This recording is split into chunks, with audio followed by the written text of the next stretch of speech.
অনেকে আছে আল্লাহর নেয়ামত দিলে ওটা প্রকাশ করতে চায় না, এটা আল্লাহ পছন্দ করে না। মানে আপনি যদি অনেক সম্পদশালী হন, আপনি সুন্দর পরিচ্ছন্ন জামা পরবেন, মানুষকে দান করবেন, আপনার বাড়ি ঘর সুন্দর হবে, এটা নিষেধ নয়, এটা ভালো।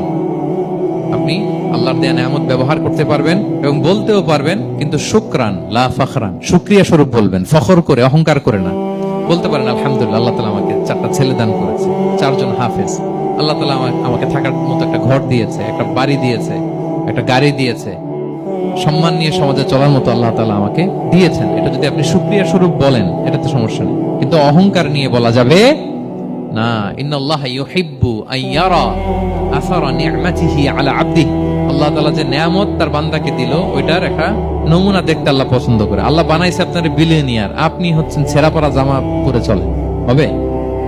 বানাইছে আল্লাহ তাআলা আপনাকে অনেক সম্পদশালী, আপনার চলা ফেরা কোনো রুচিই নাই, এটা হইলো না। আল্লাহ চায় যে তোমার যে নেয়ামত দিছে এটার একটা নমুনা তোমার মধ্যে থাকে, এটাও শুকরগুজার হওয়ার একটা আলামত।